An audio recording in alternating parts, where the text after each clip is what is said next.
Assalamualaikum warahmatullahi wabarakatuh. Pada hari ini saya akan membincangkan tajuk Perintah Kawalan Pergerakan PKP, iktibar dalam konsep penghayatan etika dan peradaban dari perspektif politik. Politik adalah proses dan cara membuat keputusan dalam sesuatu kumpulan dan kebiasaannya merujuk kepada pemerintah dan rakyat. Pandemik COVID-19 telah memberi kesan kepada sistem politik Malaysia. Hal ini telah mengakibatkan penggantungan aktiviti perundangan dan pengasingan penggubal undang-undang tertentu untuk menghentikan virus daripada terus merebak. Pada tahun 2020 dan 2021, beberapa ahli politik telah disahkan positif COVID-19.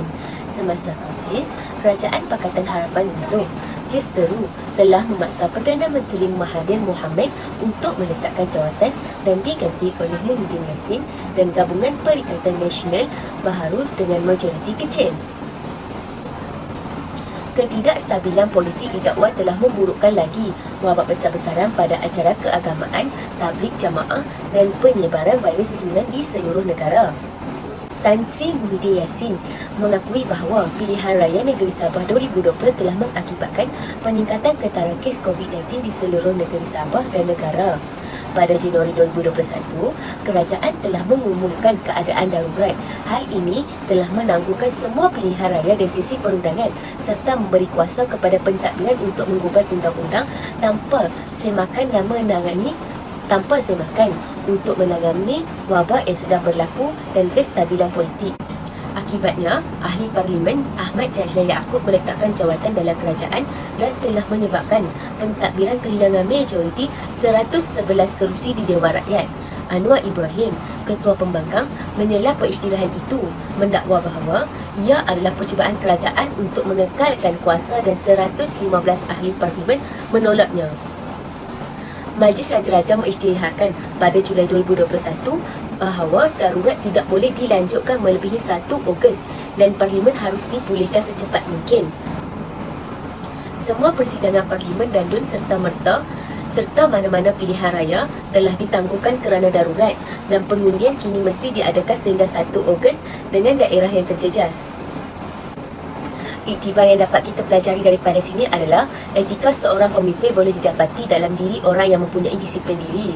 Prinsip nilai murni diperlukan dalam diri seorang pemimpin untuk mengelakkan integriti dan takdir urus terbaik. Semua pihak dalam perkhidmatan awam termasuk pegawai, kaki tangan dan organisasi itu sendiri mesti komited untuk mematuhi semua peraturan untuk membentuk masyarakat yang sejahtera dan bertakwa. Islam amat menggesa umatnya bekerja dengan penuh keyakinan, kejujuran, muhibah, kasih sayang dan kemesraan antara majikan dan pekerja serta antara pekerja dan pekerja dalam semua isu perkhidmatan selagi tidak bercanggah dengan undang-undang Islam. Selain itu, status kawalan pergerakan sentiasa berubah-ubah. Tan Sri Muhyiddin Yassin, Perdana Menteri Malaysia ke-8, menyampaikan ucapan rasmi secara langsung di televisyen pada 16 Mac 2020. Tan Sri Muhyiddin Yassin mengisytiharkan Perintah Kawalan Pergerakan PKP. Perintah kawalan itu dilanjutkan sehingga 14 April oleh Perdana Menteri Tan Sri Muhyiddin Yassin semasa secara langsung di seluruh negara pada 25 Mac. Untuk tempoh 14 hari akan datang, lokasi tertentu di Malaysia akan tertakluk kepada peraturan ketat yang dikenali sebagai Perintah Kawalan Pergerakan Diperketatkan PKPD. Tan Sri Muhyiddin Yassin mengeluarkan Perintah Kawalan Pergerakan Bersyarat PKPB pada 1 Mei. Perdana Menteri Tan Sri Muhyiddin Yassin mengumumkan pada 7 Jun 2020 bahawa Perintah Kawalan Pergerakan Bersyarat PKPB akan diganti dengan Perintah Kawalan Pergerakan Pemulihan PKPP pada 10 Jun 2020, iaitu fasa pemulihan daripada pelaksanaan PKP kepada PKPB bermula 10 Jun hingga 31 Disember 2020. Impak daripada status Perintah Kawalan Pergerakan PKP yang tidak teratur yang sentiasa berubah-ubah telah membuatkan masyarakat tidak memandang serius dan mula mengambil mudah dengan mengingkari SOP atau sekatan yang dikenakan oleh kerajaan. Solusi atau usaha yang seharusnya kerajaan lakukan untuk mengelakkan virus COVID-19 terus menular adalah kerajaan harus mewujudkan SOP yang lebih ketat dan lebih serius. serta mencari jalan penyelesaian dan memberi bantuan kepada rakyat Malaysia. Hal ini kerana semenjak PKP, semua acara ekonomi, sosial dan kemasyarakatan yang dilaksanakan sebelum ini terpaksa ditamatkan atau dihentikan sepenuhnya. Sekian daripada saya. Terima kasih. Assalamualaikum. Saya akan memberitahu akibat yang dapat daripada pelaksanaan Perintah Kawalan Pergerakan PKP terhadap ekonomi negara Malaysia. Seperti kita tahu, pelaksanaan PKP telah memberi impak yang besar terhadap ekonomi negara. Namun begitu, terdapat iktibar yang dapat diambil daripada PKP yang dilaksanakan. Misalnya, sepanjang pelaksanaan PKP, ia telah menunjukkan bahawa kerajaan sudah mula memberi pendekatan terhadap isu-isu ekonomi rakyat yang terjejas, ekonomi negara yang terjejas, dan juga telah menaikkan semangat negara Malaysia untuk menaikkan dan memantapkan ekonomi dengan lebih lagi. Berbanding sebelum ini, banyak perkara yang menghalangnya. Apa yang dapat kita lihat seperti sepanjang PKP, aktiviti perniagaan terutamanya telah dihadkan. Jadi banyak rakyat yang terjejas daripada pelaksanaan PKP itu. Apa yang dilakukan oleh kerajaan ialah mereka telah mengeluarkan sebanyak 530 bilion untuk membantu perniagaan kecil yang terjejas dan sebagainya. Selain itu, apabila PKP dilaksanakan, jumlah pengangguran telah meningkat sebanyak 5.3%. Jadi kerajaan telah mewujudkan sebanyak 500,000 pekerjaan baharu untuk membantu mereka yang menganggur ini, dan telah menyebabkan jumlah pengangguran telah turun pada 4.3%. Jadi dari sini kita boleh lihat bahawa walaupun PKP ini memberi impak yang negatif terhadap negara kita, ia juga telah menyebabkan Malaysia bangun dan menaikkan ekonomi negara dengan lebih mantap, supaya menjadi lebih mantap. Ini telah menunjukkan PKP telah memberi impak yang negatif dan impak yang positif kepada negara kita.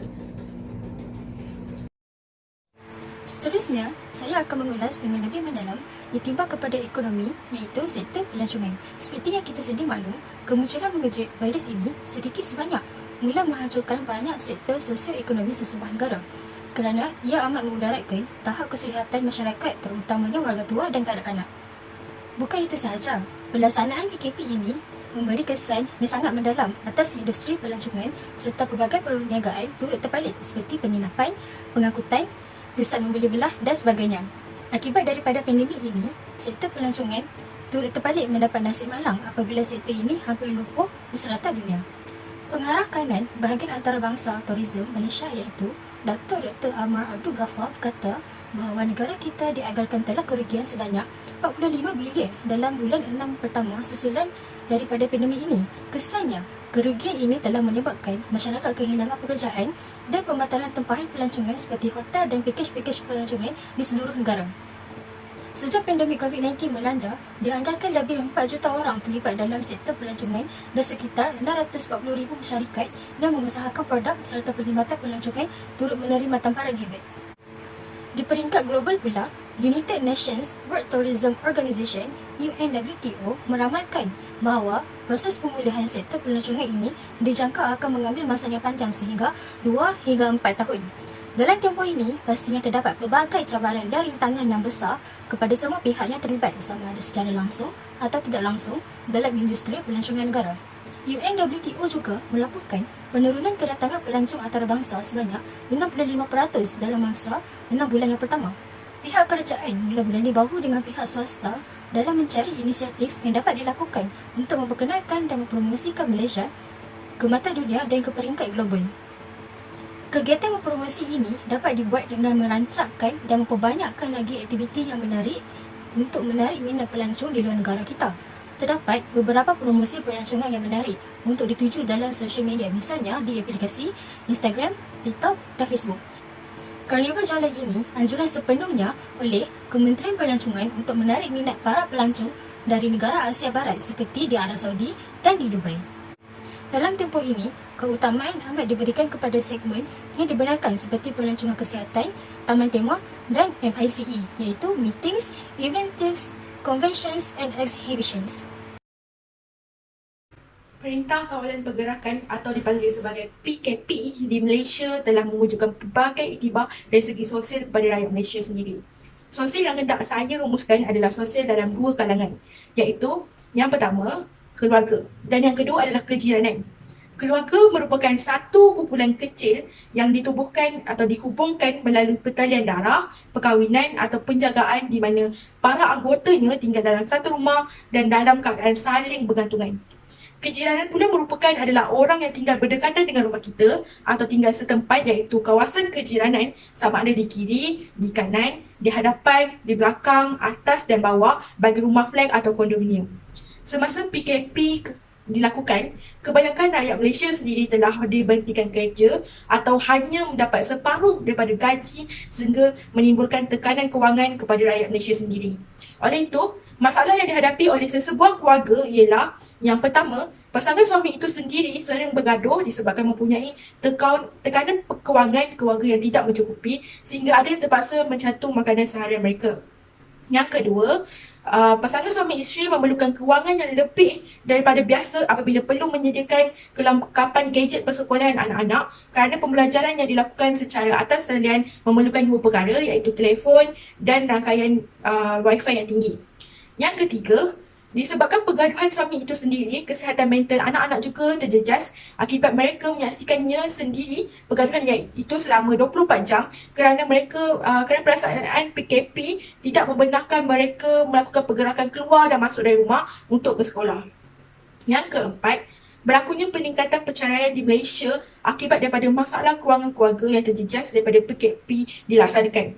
Selain itu, masalah yang dihadapi dalam kalangan kejiranan pula ialah yang pertama, berlakunya peningkatan kes pencurian di kawasan perumahan itu sendiri seperti kehilangan motosikal bagi untuk mensara kehidupan seterusnya untuk demi sesuap nasi. Yang kedua ialah ia akan menimbulkan pergaduhan sendiri antara kejiranan akibat kehilangan dan hilangnya nilai kepercayaan dalam kehidupan kejiranan. Yang ketiga, seterusnya timbulnya suasana tuduh-menuduh dan memasang muka antara masyarakat kejiranan itu sendiri. Oleh itu, pelbagai pihak telah berganding bahu dalam melakukan pelbagai inisiatif bagi menangani masalah tersebut. Seperti, yang pertama, pihak penderaan sendiri telah menyediakan bank makanan, iaitu bantuan makanan seperti beras, tepung, gula, garam, roti dan sebagainya kepada orang yang memerlukan agar dapat mengurangkan kes pencurian akibat ingin meneruskan kehidupan seharian. Yang kedua, penceramah terkenal iaitu Abid Liu telah menermakan tab iaitu gadget kepada pelajar sekolah yang memerlukan untuk digunakan semasa pembelajaran atas talian sedang berlangsung bagi meringankan bebanan ibu bapa yang kurang berkemampuan. Yang ketiga, sebahagian pihak melancarkan program yang dinamakan sebagai Angkat Bendera Putih oleh isi rumah yang terputus bekalan makanan agar masyarakat di sekelilingnya mengetahui untuk disalurkan sedikit bekalan makanan mengikut kemampuan yang mereka sendiri ada. Program tersebut juga telah mendapat sambutan yang ramai dalam kalangan rakyat Malaysia sehingga tercetusnya tanda pagar iaitu #RakyatJagaRakyat yang trending di Twitter. Oleh itu, tindakan yang dilakukan oleh pelbagai pihak dalam membantu masyarakat kejiranan yang mempunyai masalah kewangan telah membuahkan hasil apabila masalah kecurian dan perceraian yang terjadi akibat dari tekanan kewangan dapat diturunkan. Iktibar pelaksanaan PKP ialah rakyat Malaysia sendiri perlulah menanamkan sifat tolong-menolong agar dapat mengatasi masalah kewangan semasa PKP dilaksanakan di Malaysia itu sendiri. Hai, Assalamualaikum.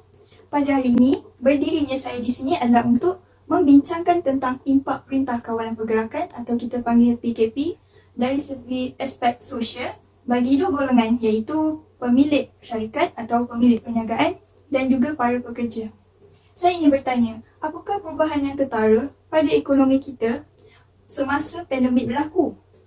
kita terkejut dengan kejatuhan ekonomi yang melampau. Semasa PKP, banyak sektor yang tidak boleh buat operasi. Hal ini menyebabkan golongan tertentu terjejas, terutamanya golongan pemilik perniagaan dan juga para pekerja. Mari kita lihat masalah yang dihadapi oleh pemilik syarikat. Mereka berhadapan dengan kerugian yang sangat besar. Ada banyak perniagaan yang terpaksa gulung tikar.